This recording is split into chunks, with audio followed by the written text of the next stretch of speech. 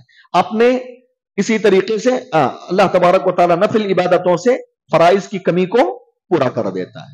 تو اس حدیث سے معلوم ہوا کہ نفل عبادتوں کو آدمی لیٹ نہ لے, ہلکا نہ سمجھے, بلکہ زندگی میں اللہ نے صحت دی ہے, وقت دیا ہے, تو فرائض کے ساتھ ساتھ بھی نفل نمازوں کا, نفل عبادتوں کا اہتمام کرنا چاہیے.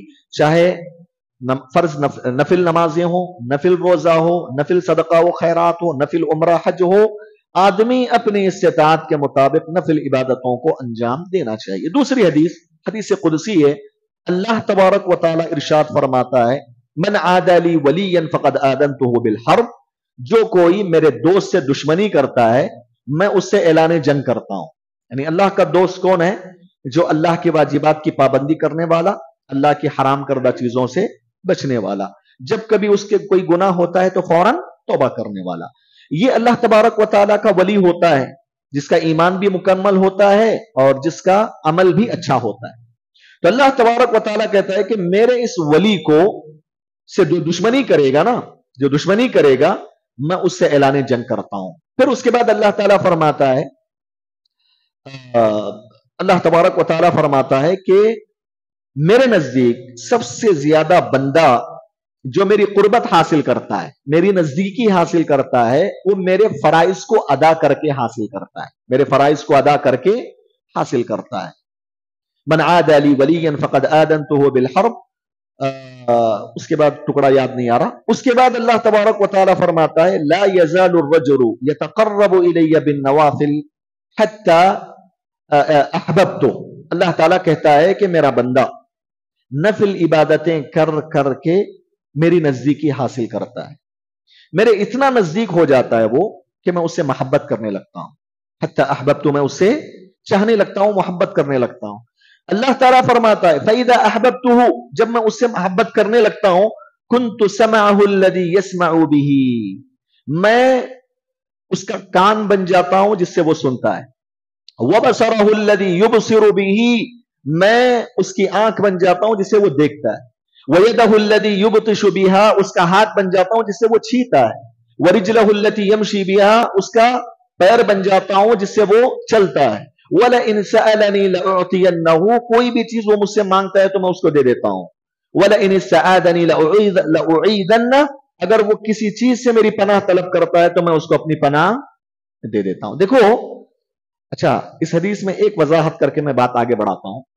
یہاں اللہ تعالیٰ نے کہا کہ میں اس کا کان بن جاتا ہوں, میں اس کی آنکھ بن جاتا ہوں, میں اس کا ہاتھ بن جاتا ہوں, میں اس کا پیر بن جاتا ہوں. کیا مطلب اس کا؟ کہ اللہ تعالیٰ واقعی ہمارا ہاتھ بن جاتا ہے کیا؟ اللہ تعالیٰ تو عرش پہ مستوی ہے, اللہ تعالیٰ عرش پہ مستوی. اس کا یہ غلط مفہوم نہیں لینا, صوفیہ اس سے غلط مفہوم نکالتے. صوفی یہ گمراہ فرقہ ہے. اس حدیث سے کیا بولتا معلوم ہے؟ اللہ تعالیٰ ہر جگہ ہوتا ہے. دیکھو اللہ تعالیٰ خود بول رہا ہے کہ میں کان بنتا ہوں, آنکھ بنتا ہوں. دیکھو اللہ تعالیٰ ہر جگہ ہے, نعوذ باللہ. مطلب ہر جگہ کا مطلب سمجھ رہے ہیں آپ؟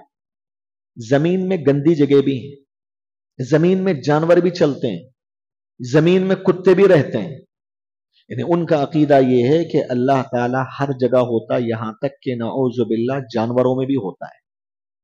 تو میرے کیف حدیث میں یہ بتایا گیا کہ میں اس کا کان آنکھ بن جاتا ہوں, ہاتھ. کیا مطلب ہے اس کا؟ اس کا یہ مطلب نہیں کہ ہاتھ کان اللہ بن جاتا ہے. اس کا مطلب یہ ہے